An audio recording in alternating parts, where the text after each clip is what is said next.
नमस्कार प्रिय बंधु, आप सभी का हमारे YouTube चैनल में बहुत बहुत स्वागत है। आज के इस वीडियो में आप श्रवण करेंगे मार्गशीर्ष मास के शुक्ल पक्ष के मोक्षदा एकादशी व्रत की कथा। मोक्षदा एकादशी का व्रत मोक्ष प्राप्त कराने वाला व्रत है, पितरों की सदगति कराने वाला व्रत है।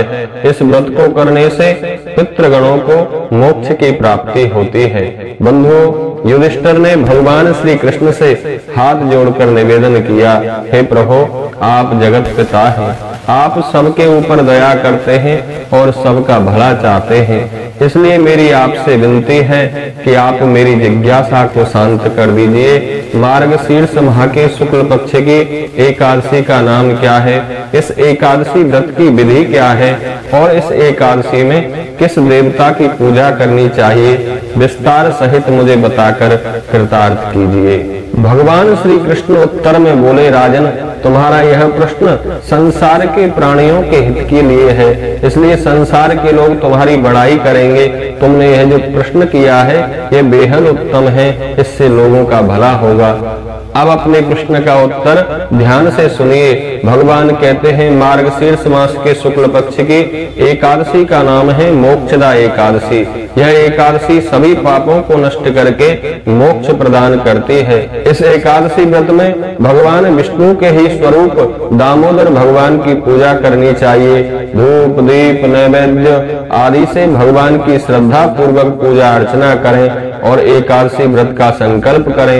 एकादशी व्रत में भगवान श्री हरि नारायण को, दामोदर भगवान को तुलसी पत्र अवश्य ही अर्पण करें। इस प्रकार एकादशी में पूजा करें। भगवान श्री कृष्ण कहते हैं, हे युधिष्ठिर, मैं अब तुम्हें एक पौराणिक दृष्टांत सुनाता हूँ, जिसके अनुसार किस प्रकार इस व्रत को करने से पितृगण नरक से निकलकर मोक्ष को प्राप्त कर लेते हैं, सदगति को प्राप्त कर लेते हैं। भगवान श्री कृष्ण कहते हैं, एक प्राचीन नगर था जिसका नाम था गोकुल। वहाँ एक राजा राज्य करता था, उसका नाम था बैखानस।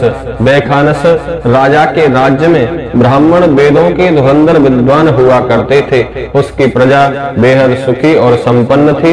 एक दिन राजा ने स्वप्न देखा कि मेरे पिता नरक में कष्ट भोग रहे हैं। राजा ने प्रातः काल आंख खुलते ही अपने राज्य में सभा बुलाई।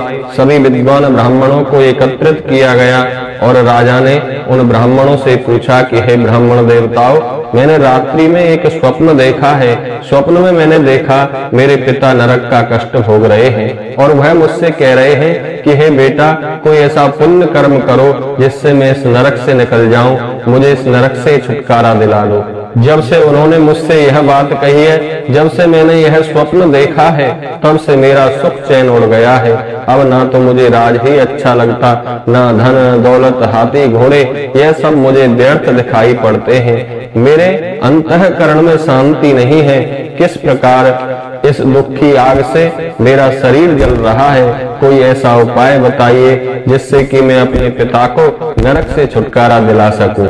राजा की करुण भरी पुकार सुनकर सभी ब्राह्मणों ने कहा, बोले राजन, यहाँ से कुछ दूरी पर एक मुनि रहते हैं जिनका नाम है पर्वत मुनि।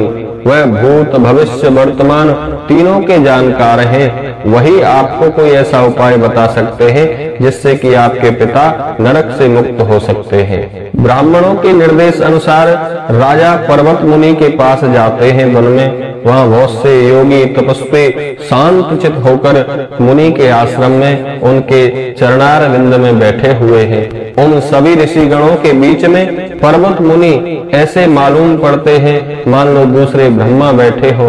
राजा ने उनको दंडवत प्रणाम किया। मुनि ने उनसे कुशल मंगल का प्रश्न किया।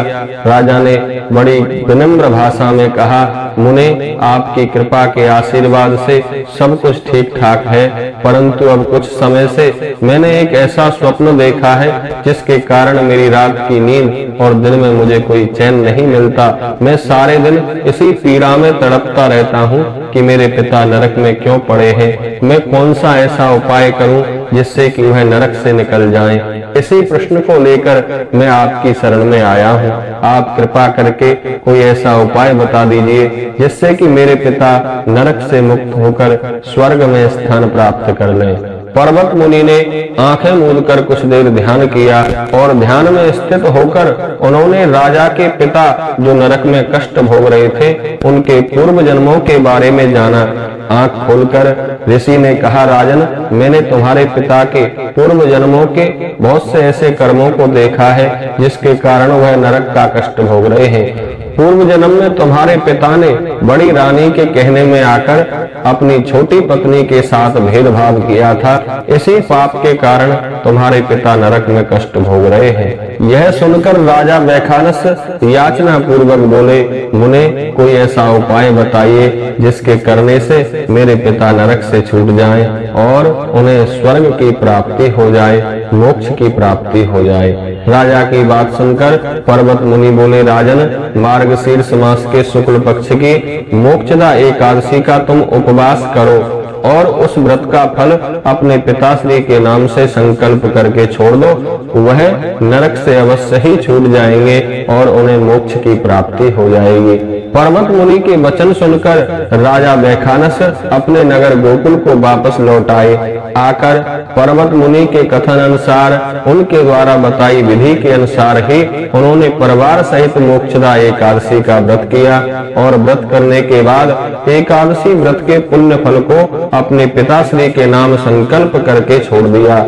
पर्वत मुनि के कहे अनुसार ही उनके पिताश्री मोक्षदा एकादशी व्रत के पुण्य प्रभाव से नरक से छूट गए और स्वर्ग में जाते हुए उन्होंने अपने पुत्र को धन्यवाद किया, बेटा, तुम्हारा बहुत धन्यवाद है जो तुमने मुझे एकादशी व्रत का पुण्य देकर नरक से मुक्त कर दिया है। इस मोक्षदा एकादशी के व्रत को जो कोई श्रद्धा भक्ति से करता है उसे अवश्य ही मोक्ष की प्राप्ति होती है, स्वर्ग की प्राप्ति होती है। इससे बढ़कर मोक्ष प्राप्ति के लिए कोई दूसरा व्रत नहीं है। इसलिए मोक्षदा एकादशी का व्रत श्रद्धा पूर्वक करना ही चाहिए। जो भक्त श्रद्धा से इस मोक्षदा एकादशी व्रत की कथा को श्रवण करते हैं उन्हें भगवान श्री हरि नारायण के चरणारविंद की भक्ति प्राप्त होती है और अंत में मोक्ष की प्राप्ति होती है। मोक्षदा एकादशी के व्रत में दामोदर भगवान की तुलसी मंजरी से पूजा करनी चाहिए और फलाहार में बेल फल का फलहार लेना चाहिए। आप सभी श्रद्धालुओं को मोक्षदा एकादशी व्रत की बहुत बहुत शुभकामनाएं। नमस्कार, प्रणाम, जय श्री कृष्ण।